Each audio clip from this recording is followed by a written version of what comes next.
Bienvenidos a todos, bienvenidos a todas. Estamos en el primer vivo del streaming de periodismo social. Les recuerdo que todos los lunes, miércoles y viernes vamos a estar haciendo un vivo a las 19 horas. Vamos a empezar haciéndolo durante media hora, hablando de temas de actualidad, pero como siempre les digo, periodismo social es un medio de periodismo independiente, donde damos información y noticias con espíritu crítico, donde volcamos la opinión sobre temas de discapacidad, o sea, temas sociales en general, pero puntualmente sobre la temática de discapacidad.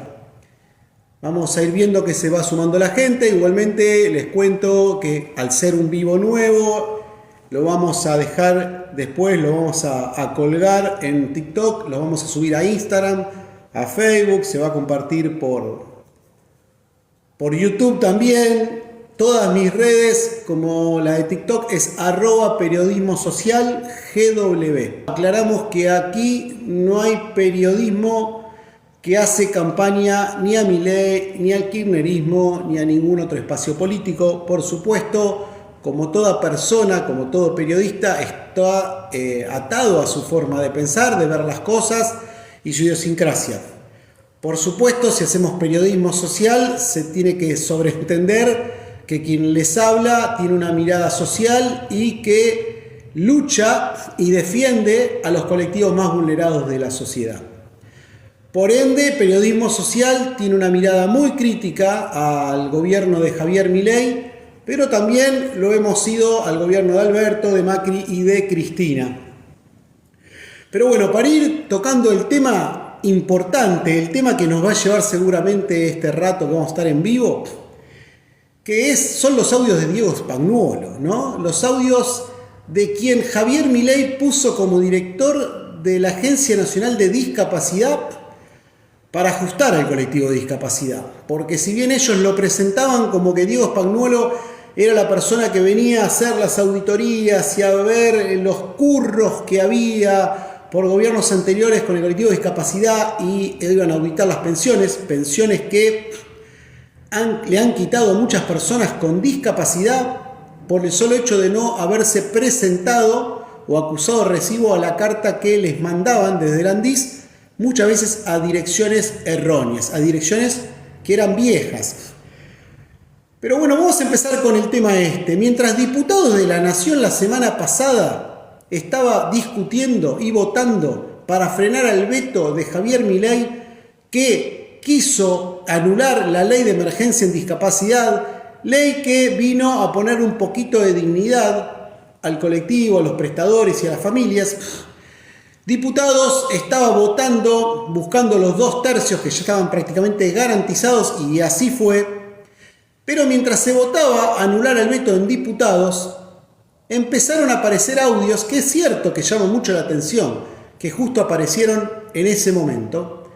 Pero eso no es un tema que nos venga a nosotros ahora en la discusión o en la charla, porque ya investigará la justicia de dónde salieron los audios. El tema es que los audios donde Diego Spagnuolo, amigo personal del presidente de la Nación, abogado del presidente de la Nación y persona que por el presidente de la Nación fue nombrada director de la Agencia Nacional de Discapacidad, temática que él desconoce, porque Diego Spagnuolo no tiene ninguna capacitación en discapacidad que pueda presentar, que pueda mostrar en su currículum. Aparecieron audios del año 2024, puntualmente desde el mes de julio, donde Spagnuolo advierte a una persona en un café, en un restaurante, porque en los audios se escuchan ruidos a vajilla, diciendo de que nada más ni nada menos que Lule Menem y la secretaria del presidente, que es su hermana Karina Milei, la jefa o el jefe como él la llama, estaban en un entramado de corrupción pidiéndole coimas sobre todo a la droguería suizo-argentino de los hermanos Kovalivker. ¿Qué es lo que estaba pasando? Mientras Spagnuolo estaba tratando de achicar el número de pensiones por discapacidad y mientras no se aumentaba el valor del nomenclador, mientras no se actualizaban los pagos y los prestadores tardaban mucho tiempo en cobrar su trabajo, paralelamente de forma potencial, porque se está investigando en la justicia, parece que Karina Milei y Lule Menem le pedían una coima a las droguerías para garantizarles la firma de los contratos por la cual el Estado les iba a comprar por millones de pesos, millones de dólares seguramente, medicaciones para el Andiz, sobre todo. Entonces, en resumidas cuentas, Karina Milei y Lule Menem le decían a la droguería: dame 8% de coima y nosotros te garantizamos los contratos para que ustedes se queden tranquilos que el Estado Nacional les va a comprar a ustedes los medicamentos. Entonces la droguería se garantizaba una venta millonaria para con el Estado, sin licitación previa ni nada, pero dándole una coima al gobierno nacional. Entonces uno piensa, si le van a dar una coima, es muy probable que lo que está investigando la justicia es si había sobreprecios en los medicamentos. Porque si esta droguería tenía que pagarle una coima al gobierno para que le den el contrato para el cual el gobierno le iba a comprar a ellos, es muy probable que haya un sobreprecio, es lo que se está investigando, ¿no? Un sobreprecio en los medicamentos y que el Estado en definitiva estaría pagando más caro de lo que valían los medicamentos para que después el retorno venga a la coima. Pero ¿qué es lo grave de todo esto? Primero, la corrupción. La corrupción de un gobierno que dijo que venía a combatir la casta y que en realidad es más de lo mismo, por lo visto. Porque no solo el tema de los audios de Spagnuolo, sino que también tenemos el tema Libra, el tema Banco Nación. Hay un montón de causas que vienen corriendo al gobierno donde lo está salpicando la corrupción. Pero lo grave de todo esto es que la Agencia Nacional de Discapacidad, que quería ahorrar, estaba gastando de más en los medicamentos. Entonces, mientras paralelamente la Agencia de Discapacidad no estaba cumpliendo con la cobertura a muchas personas con discapacidad, mientras donde se estaba abandonando el transporte de las personas con discapacidad, donde las escuelas especiales, los centros de día, se les hace imposible prácticamente seguir por la falta de pagos, por la falta de aumentos de los nomencladores, el gobierno nacional estaba pagando más caro los remedios que corresponden, remedios para el Andiz, por el tema de esta coima que se está averiguando. Es gravísimo. Bueno, a partir de estos audios, por suerte, de casualidad, la investigación cayó en el juez Sebastián Casanelo. Un juez que dentro de todo trabaja, o sea, no está tan atado al gobierno de turno. Automáticamente el juez Casanelo mandó a hacer 15 allanamientos a la casa de Diego Spagnuolo, al Andiz, a otros funcionarios de la Agencia Nacional de Discapacidad del Andiz, pero también a los dueños de la droguería suizo-argentino. Uno es Jonathan y el otro es Emanuel Kovalivsker. Y acá surge una investigación donde llaman a declarar al jefe de la seguridad de Nordelta, donde viven los Kovalivsker. ¿Por qué lo llama el juez a declarar al jefe de seguridad de Nordelta? Porque parece, las sospechas que hay, es que este juez, esta persona que trabaja en la seguridad del country, entretuvo o dio información no tan exacta donde encontrar a los Kovalivsker, y por ende uno de ellos se pudo ir sin que se le haga el allanamiento estando él presente. Pero bueno, a uno de los hermanos Kovalivsker lo encontraron, le hicieron el allanamiento y encontraron 250 y pico mil dólares no declarados en una valija. Pero también le encontraron 7 millones de pesos en varios sobres. ¿Para dónde irían esos sobres? Lo que se sospecha que son parte de esa coima, ¿no? Bueno, le incautaron todo eso y ahora tienen que la justicia seguir trabajando al respecto. Mientras todo esto estaba pasando, diputados de la Nación frenaron el veto que ahora lo tiene que frenar la Cámara de Senadores. Entonces, tenemos que esperar que la Cámara de Senadores, dentro de una semana, 15 días, se reúna y trate el veto para frenar el veto que anuló la ley de emergencia en discapacidad. Mientras tanto, el gobierno que dijo que venía a combatir la casta y la corrupción y que vive hablando de la corrupción de los gobiernos anteriores, no se hace cargo. No se hace cargo, ¿por qué lo digo? Porque uno que creería que un gobierno que viene de outsider, que viene a combatir la casta, uno creería que lo primero que va a hacer es pedirle explicaciones a Spagnuolo. ¿Cómo puede ser que vos estabas en estos audios? Pero ¿cómo puede ser que en estos audios estás nombrando a Lule Menem y a mi hermana Karina? Pero no, nadie acusó recibo. Solamente lo despidieron a Spagnuolo. Pero no solo que lo despidieron, sino que no le pidieron que vaya a declarar y que haga las acusaciones. Y Spagnuolo se refugió, la justicia tardó varias horas en encontrarlo, hasta se creía que se podría haber ido del país. Y Spagnuolo hasta el día de hoy no fue a hacer ninguna denuncia. O sea, hace un año atrás, en una charla informal, fue grabado denunciando la corrupción de Karina Milei y Lule Menem, pidiéndole coimas a la droguería suizo-argentino para garantizarle los contratos con el gobierno nacional. Pero ahora, en vez de ir a la justicia, no fue y no denunció. Pero Javier Milei, quien vive acusando a todo el mundo de corrupción, a los periodistas que lo critican que son ensobrados, estuvo ese mismo día en una charla en el Consejo de las Américas, que es un lugar donde reúne a un grupo empresarial. En esa charla, no sé si ustedes habrán visto el video, porque se han generado muchos memes al respecto. Un video donde lo muestran a Javier Milei hablando en el Consejo de las Américas en frente de empresarios, hablando de la corrupción kirchnerista, que en las elecciones les vamos a ganar, así se termina la corrupción kirchnerista, pero paralelamente no dice nada de la mancha que tiene en ese momento por los audios de Spagnuolo, ¿no? O sea, es muy sospechoso, pareciera que no sé quién lo está asesorando, como él no dijo, nosotros no tenemos nada que ver, están ensuciando a mi hermana y a Lule Menem, no dijo nada.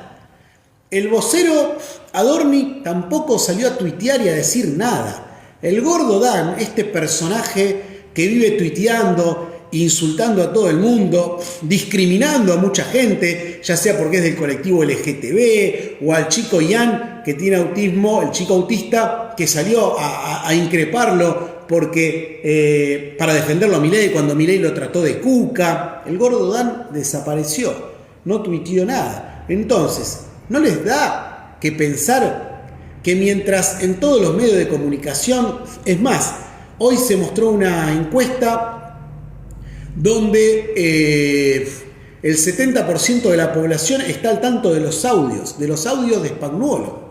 Javier Milei no acusó recibo y no dijo nada.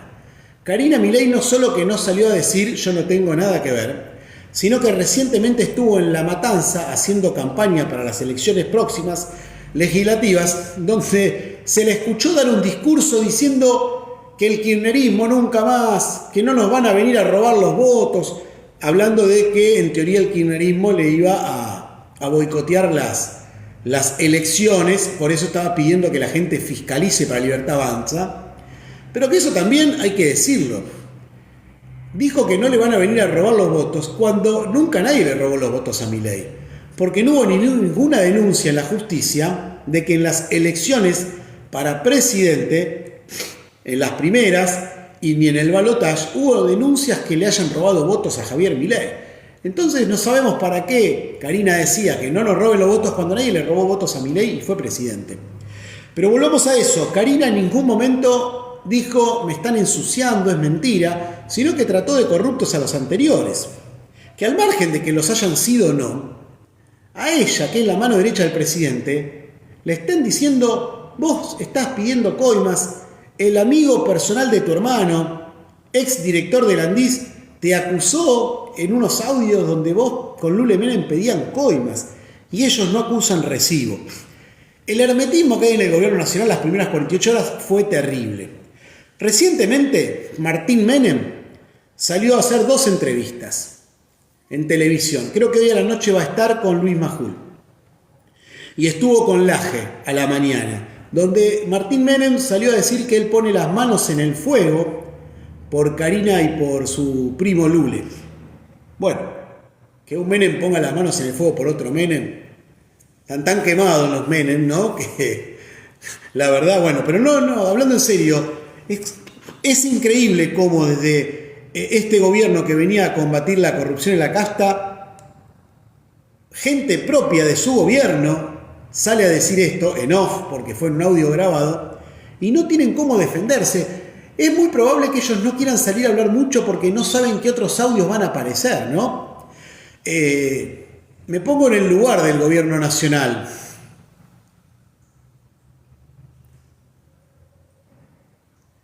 Si hay un Menem, hay corrupción, no importa cuando leas esto, dice Héctor Vera. Sí. En potencial hablemos. Yo también creo que donde hay un Menem en general hay corrupción. Pero no es porque uno sea una persona que estigmatice, sino por el ejemplo que tenemos, ¿no? Lo que fue el gobierno menemista. Gobierno que, según Javier Milei, fue el mejor de la historia. Pero bueno, ahora también salió a decir, apareció un audio, mejor dicho, otro audio más, hoy se dio a conocer, un audio de Diego Spagnolo donde también nombra a Sandra Petovelo, donde la insulta y dice cosas que no vienen al hecho decir acá, donde dice que Sandra Petovelo estaba al tanto de todo esto y que Sandra Petovelo lo había informado a Javier Milei y que por ende él sabe que Javier Milei estaba al tanto de todo este entramado de corrupción que ahora se empieza a investigar. Entonces no solo Lule Menem, Karina Milei, sino que también ya Sandra Petovelo, la ministra, ya lo sabía. Y él confirma en esos audios que en teoría estaría enterado del tema Javier Milei. Así que el hermetismo a nivel nacional es terrible, no se sabe en qué va a desencadenar esto, pero paralelamente están apareciendo audios y no sabemos si no irán saliendo los audios a cuentagota, ¿no? Pero bueno, la justicia mientras tanto está investigando si hubo sobreprecios, porque si bien la coima está mal, por supuesto, porque tendría que haber habido una licitación, y cuando uno cree que una droguería le da una coima a un gobierno, para esto tiene que haber algo más. A ver, ¿cómo se benefician solamente? Es probable que haya habido sobreprecios. Y si hubo sobreprecios, es plata que el colectivo de discapacidad no tiene y ellos se lo están pagando a la droguería. Entonces, mientras tanto, la familia de personas con discapacidad, las personas con discapacidad y los prestadores están desesperados, no saben qué hacer, están peleando por un poquito de dignidad. El gobierno nacional está recibiendo coimas para alguien que les va a vender los medicamentos. Es algo cínico, ¿no? Porque si bien la corrupción está mal, si bien está mal que los políticos roben y todo, pero robarle la plata a uno de los colectivos más vulnerados, como lo es el de discapacidad, la verdad que primero, ojalá que los senadores estén a la altura y frenen el veto por completo y la ley de emergencia de discapacidad se active y empiece a trabajar. Ahora los voy a leer un poquito. Acá me está escribiendo Sachs. ¿Qué opinás del que dice que no le interesa la política ni debatir de política? Pero ¿por quién lo decís? ¿Por la sociedad en general o por alguien en particular? Por un amigo me decís. Mirá,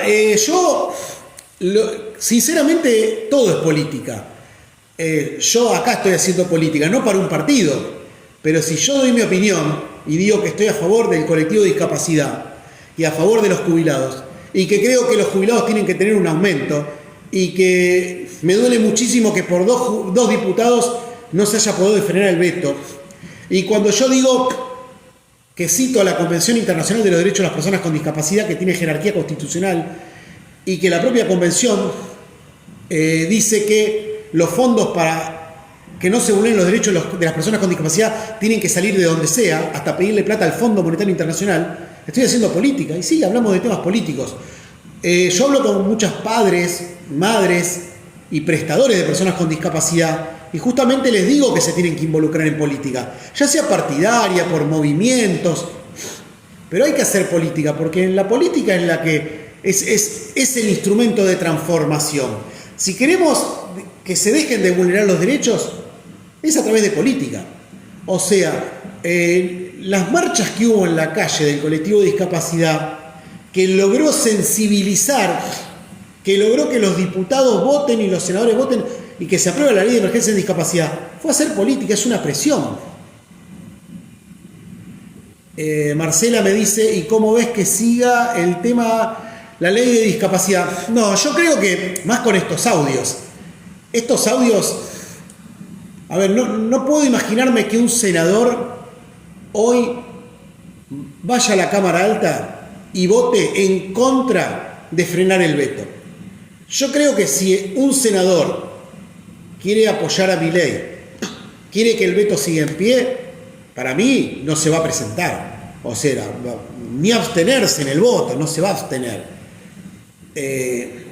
No sé, tal vez es lo que quiero creer yo porque creo que la gente tendría que tener un poquito de dignidad, ¿no? Los senadores se acaban de aumentar la dieta a 10.200.000 pesos en bruto a partir de noviembre. Entonces, ¿qué senador puede decir las personas con discapacidad no se merecen el aumento del nomenclador, no se merecen que los prestadores cobren a los 20 días de haber hecho el trabajo y no como ahora que cobran a los 6 meses?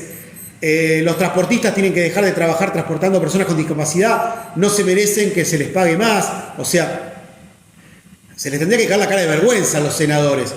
Entonces, ¿qué va a pasar para mí? Para mí, 2/3 se va a lograr en senadores y la ley de emergencia en discapacidad va a quedar en pie.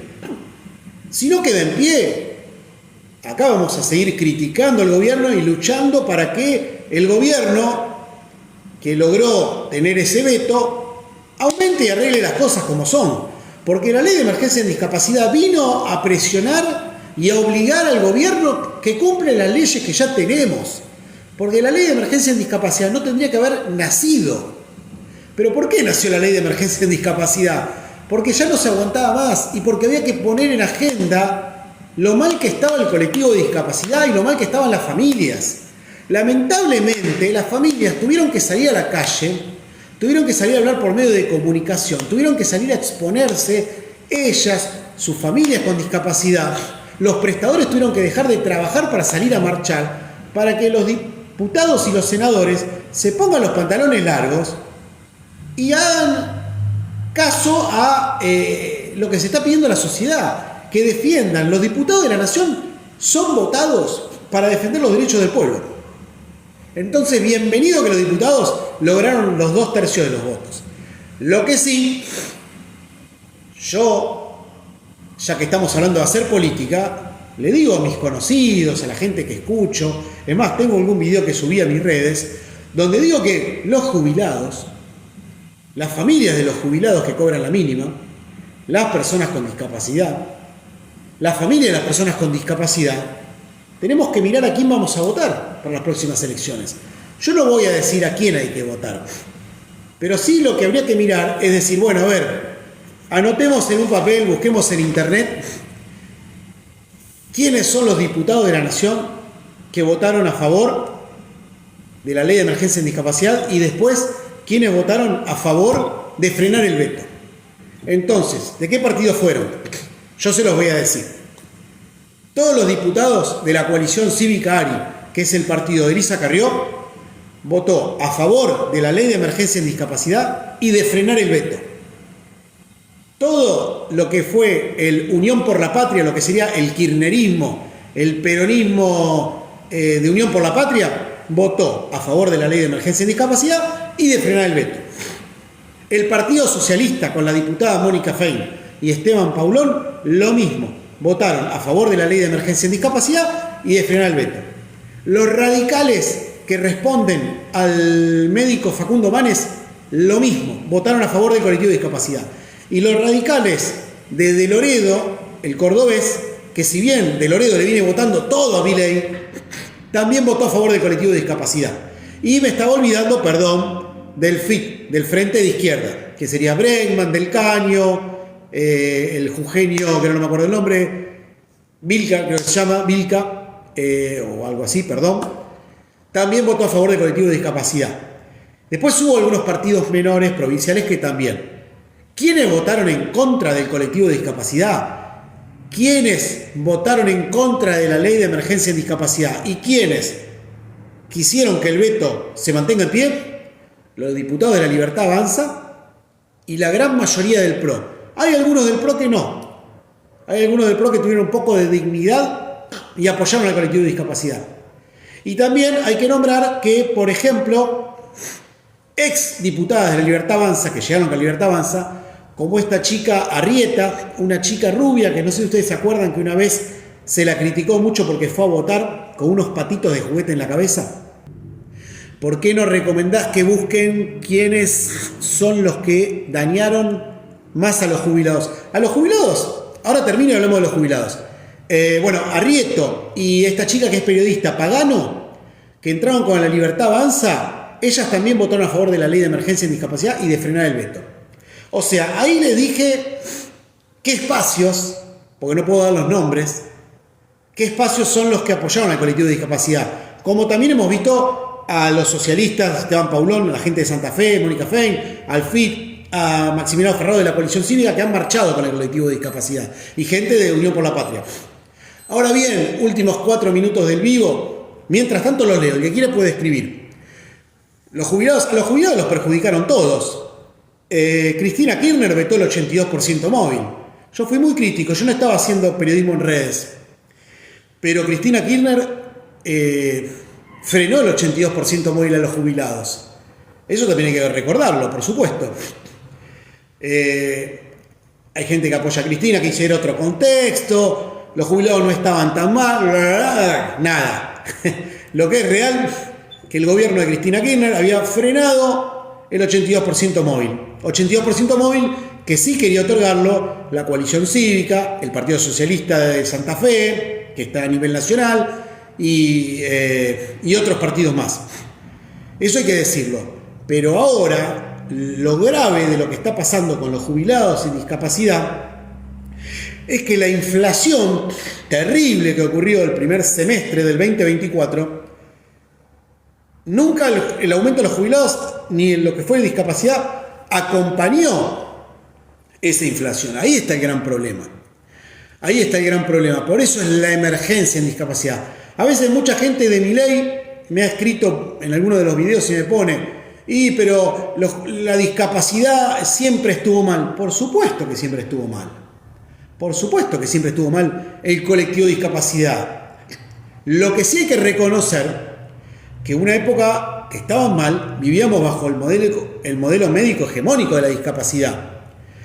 Y que a partir del 2008, cuando la Argentina adhiere a la Convención Internacional de Derechos de las Personas con Discapacidad, era el gobierno de Cristina, pero adhiere diputados y senadores, y después a los 6 años, en el 2014, con el voto de los 2/3 de cada cámara, se le dio jerarquía constitucional a la Convención Internacional de los Derechos de las Personas con Discapacidad. Gracias a eso se empieza a dar un poco más de dignidad. Se empieza a reconocer los derechos de las personas con discapacidad. A ver, ha habido un montón de marchas en contra de las obras sociales o de los gobiernos por vulneración de derechos del colectivo de discapacidad.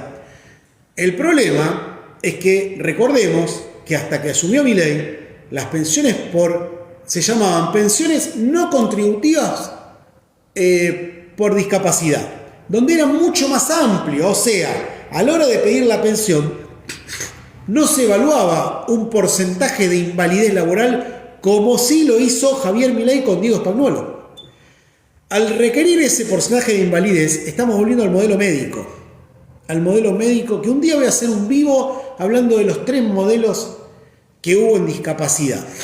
Porque está muy interesante también hablar para entender los contextos. Lo que era el modelo de la presidencia, donde prácticamente se abandonaba, se mataba a las personas con discapacidad. Estoy hablando de la época de los vikingos, ¿no? Hace mucho tiempo atrás. 300, 400, 250 años atrás o 1000 años atrás. Eran presidencia. No servías para la guerra, no servías para trabajar en el campo. Generabas un gasto, chao. Después vino el modelo médico. El modelo que empezaba a reconocer a la persona siempre y cuando se la pueda curar, porque se veía a la discapacidad como una enfermedad. Y ahí fue que surgieron todos estos centros donde se agrupaban las personas con discapacidad algunos llamados manicomios, donde a las personas se las terminaba atando, se les daba medicación y eran conejitos de India.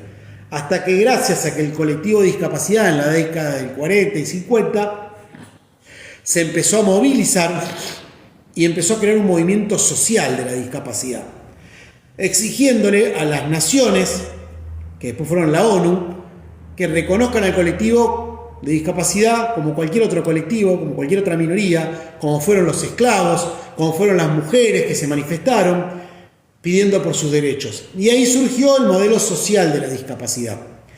170 países se reunieron con las personas con discapacidad y se generó la convención. Pero bueno, para ir terminando el vivo, nos vamos a volver a ver el miércoles, pasado mañana a las 7 de la tarde por este canal, @periodismo social GW de TikTok. Vamos a hablar de temas de la actualidad, siempre de temas sociales. Aquí no vamos a hablar de fútbol, no vamos a hablar de policiales, ni de económicos que no toquen los temas sociales. Veremos qué pasa a partir de hoy a la noche, porque hasta recién no había ninguna novedad de esto que les estoy contando, de los audios de Spagnuolo, de los allanamientos, de la coima que potencialmente venía pidiendo Karina y Lule Menem, es lo que acusa Spagnuolo, que dijo que Sandra Petové lo sabía y que se lo había comentado al presidente, que la droguería suizo-argentino era la que en teoría coimeaba al gobierno para que le garanticen los contratos por medicamentos. Bueno, hasta ahora esa es la información que hay. Veremos qué pasa con el gobierno, que todavía no estaba acusando recibo. Nos volvemos a ver el miércoles que viene a las 7 de la tarde y el viernes próximo a las 7 de la tarde, siempre con temas sociales. Si me quieren dejar algún mensaje por privado, por TikTok, lo pueden hacer. Me pueden seguir en Instagram. También les puedo responder los mensajes privados. En el Instagram es @periodismo social GW. Lo mismo en YouTube. En Guillermo Wilson Periodista me encuentran en Facebook. Pero les dejo también mi mail por si me quieren escribir de algún tema puntualmente para poder tratar. Que es guillermowilsonperiodista@gmail.com. No hay ningún problema, lo podemos ir viendo. Si alguien tiene una pensión por discapacidad y se la han quitado o no le han mandado cartas, me escribe por privado que les puedo dar un contacto que es del Andis para reclamar al respecto, pero también tengo un contacto de la Red por los Derechos de las Personas con Discapacidad que está buscando gente a la cual se le quitó la pensión de una forma que sin haber sido auditada. Les doy esos contactos. Es importantísimo que el colectivo de discapacidad esté unido. La unión hace la fuerza, no hay duda de eso, y es por ello que llegamos a estos momentos donde hubo una ley de emergencia en discapacidad, por la gran presión que hizo el colectivo, las personas con discapacidad, los prestadores, sobre todo en las redes sociales y en la calle. Les dejo un saludo grande a todos. Nos estamos viendo el miércoles que viene a las 7 de la tarde en vivo por TikTok. Que tengan buenas noches.